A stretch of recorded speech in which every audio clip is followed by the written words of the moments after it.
Halo semuanya, kembali lagi bersama saya di channel Imanime, sebuah channel yang akan membahas tentang semua hal unik yang ada di Sulawesi Selatan dan masih banyak lagi.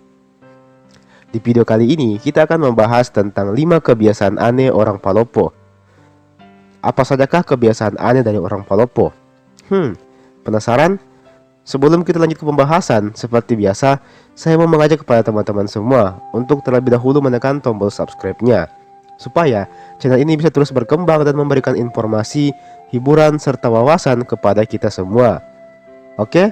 Dan sekedar informasi juga kalau video ini berasal dari pendapat saya pribadi yang menganggap kalau kebiasaan-kebiasaan berikut ini adalah hal yang aneh. Saya tidak bermaksud menyinggung suatu pihak manapun, dan saya juga tidak bermaksud berkata kalau orang Palopo itu aneh-aneh semua. Tidak sama sekali. Video ini dibuat hanya sebagai hiburan untuk kita semua. Jadi jangan mikir terlalu serius dan jangan mikir terlalu baper. Oke, langsung saja tanpa perlu basa-basi lagi, mari kita masuk ke pembahasan. Inilah dia 5 kebiasaan aneh orang Palopo. Yang pertama, sering mengucapkan kata baga alias bodoh. Tidak dapat dipungkiri, kata baga memang sudah menjadi makanan sehari-hari bagi orang Palopo. Terkadang kita tanpa sadar mengucapkan kata baga untuk mengomentari suatu hal yang semestinya tidak benar-benar baga. Misalnya, ada teman yang tidak tahu cara mengoperasikan komputer. Kita biasanya mengomentarinya dengan kata, "Nggak begitu caranya baga, begini je, lah baga satu ya."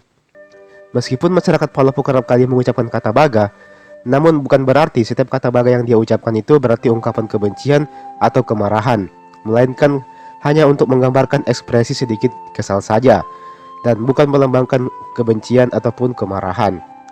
Orang Palopo memang sering mengucapkan kata baga, namun tidak ada maksud menyinggung di baliknya. Cuman, karena memang sudah terlalu keseringan bilang baga, makanya selalu terbawa-bawa pas lagi bicara. Jadi apabila kalian merupakan orang pendatang di Palopo dan beberapa kenalan kalian yang orang Palopo sering berkata baga, maka kalian sebaiknya tidak terlalu mengambil hati ucapan tersebut, karena ucapan tersebut tidak 100% bermaksud untuk menyinggung kalian. Sekali lagi, ini cuma faktor kebiasaan yang sebaiknya memang harus bisa diubah. Nomor 2, tidak suka kapurung berarti bukan orang Palopo. Kapurung merupakan makanan khas bagi masyarakat kota Palopo. Olehnya itu, tidak heran apabila orang Palopo banyak yang suka minum kapurung. Memang sih, tidak ada yang bisa menyangkal kenikmatan kapurung ini.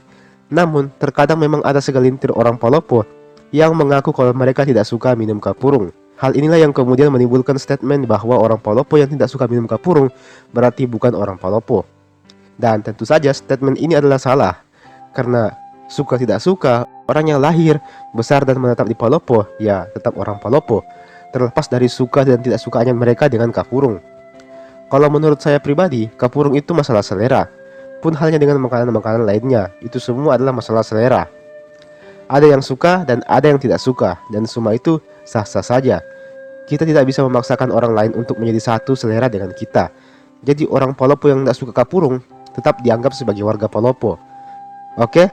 Dan tentu saja, statement ini sebenarnya hanyalah bagian dari bercandaan kepada orang-orang yang tidak suka minum kapurung.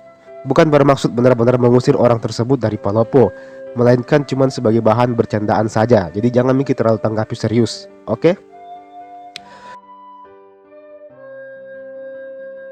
Nomor 3, salah penyebutan nama mall. Di Palopo, terdapat sebuah mall besar bernama City Market Palopo. Namun nampaknya, nama City Market ini tertutupi dengan besarnya logo yang bertuliskan Hypermart di sampingnya, sehingga membuat banyak masyarakat Palopo yang salah menyebut nama mall tersebut, dari yang harusnya City Market Palopo menjadi Hypermart. Padahal, Hypermart sendiri hanyalah salah satu toko yang terdapat dalam mall tersebut. Meski demikian, masih saja ada masyarakat Palopo yang salah dalam menyebut nama mall tersebut. Apakah ini salah? Ya, salah sih. Apakah ini perlu diperbaiki? Ya, enggak juga sih. Sebenarnya sah-sah saja dia menyebutnya Hypermart atau Matahari atau City Market. Selama kita tahu kalau yang dimaksud adalah mall itu, maka sebenarnya hal ini sah-sah saja. Cuman agak aneh juga sih kedengarannya. Bagaimana menurut kalian? Nomor 4, terlalu banyak menggunakan bahasa asing. Kita semua tahu bahwa Palopo dulunya merupakan ibu kota dari Kabupaten Luwu, sebelum dimekarkan menjadi kota yang berdiri sendiri. Kita tentu juga tahu kalau wilayah Palopo dulunya merupakan bagian pusat dari Kedatuan Luwu, sebuah kerajaan tertua di Sulawesi dan termasuk ke dalam 3 kerajaan terbesar di Sulawesi Selatan. Tentunya kota Palopo ini syarat akan budaya maupun sejarah yang melatar belakanginya. Namun apa yang kita jumpai ketika memasuki wilayah kota Palopo adalah tugu bertuliskan I Love Palopo City. Dan apa yang kita jumpai ketika di lapangan Pancasila adalah sebuah gedung kantor wali kota yang sebenarnya kalau mau kita lihat-lihat mungkin terinspirasi dari gedung ala-ala orang Turki. Dan di belakang gedungnya juga terdapat tulisan yakni I Am Palopo City. Selain itu, mal di Palopo juga bernama City Market Palopo. Agak gimana ya? Semuanya menggunakan bahasa Inggris, yang menurutku agak aneh sih kedengarannya. Utamanya yang bertuliskan I Am Palopo City. Kayak gimana gitu. Saya kota Palopo. Ya gimana ya? Jujur saja ini adalah hal paling aneh sih menurutku. Kota Palopo yang terkenal dengan sejarah dan budayanya malah menyajikan pemandangan kebarat-baratan seperti ini. Kita kesampingkan tulisan Arab di depan Masjid Agung. Menurut saya itu masih bisa ditoleransi karena memang tulisan Arab identik dengan agama Islam.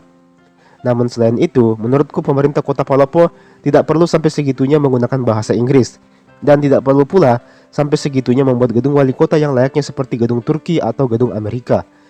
Karena menurutku, kota Palopo punya ciri khasnya sendiri. Kenapa tidak pakai bahasa Luwu saja, yang terkenal dengan huruf pahlawannya? Atau paling tidak, kenapa tidak menggunakan bahasa Indonesia saja? Dan kenapa pula tidak menggunakan desain bangunan yang menyerupai arsitektur rumah khas orang Luwu atau istana Datuk Luwu sebagai contoh desain bangunannya? Kenapa kota Palopo jadi terasa seperti kota yang berbahasa Inggris?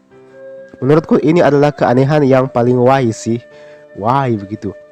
Tapi kembali lagi teman-teman, bukan maksud saya untuk mengkritik secara kasar. Ini hanya keresahan saya sebagai salah satu warga kota Palopo yang menyayangkan hal tersebut. Begini, coba kalian bayangkan apabila ada turis asing hendak ke Palopo dan yang dia temukan malah tulisan-tulisan yang berbahasa Inggris. Apakah bule itu akan senang dan excited? Menurutku 90% mereka nggak akan tertarik sama sekali. Karena hal-hal semacam itu sudah sering mereka jumpai di negara asal mereka. Justru tujuan mereka datang ke sini adalah untuk melihat keunikan dan juga budaya-budaya keren yang ada di kota Palopo. Bukan untuk melihat bangunan yang 11-12 dengan bangunan di negaranya. Tapi itu saya kembalikan lagi sih. Ini cuma aspirasi saya. Saya tidak menuntut untuk dituruti dan tidak pula menganggap apa yang saya bilang ini adalah hal yang benar. Saya percaya setiap warga Indonesia punya kebebasan untuk menyampaikan pendapatnya akan suatu hal. Dan ini cuma sebatas pendapat saya pribadi, jadi jangan mikir pada baper, oke? Nomor 5, lapangan Pancasila yang berganti fungsi. Lapangan Pancasila sejatinya adalah tempat untuk bermain bola. Namun kini lapangan tersebut telah beralih fungsi sebagai tempat untuk jalan-jalan dan berselfie di malam hari. Memang dulunya lapangan Pancasila adalah tempat bermain bola, alias memang dulu di situ adalah lapangan bola.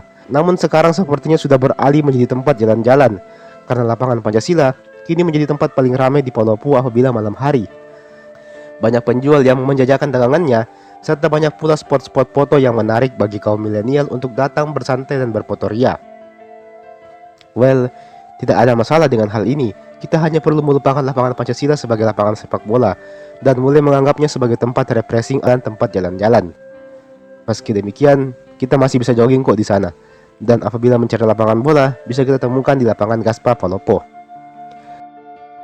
Dan teman-teman, itulah tadi 5 hal aneh di kota Palopo. Mana menurut kalian yang paling aneh? Sekali lagi, video ini tidak bermaksud untuk menyinggung pihak manapun. Cukup kita nikmati saja konten ini sebagai hiburan. Oke? Terakhir, jangan lupa untuk like ini video, share ini video, dan komen di kolom komentar di bawah. Terima kasih sudah mau menonton video ini, dan sampai jumpa di video berikutnya.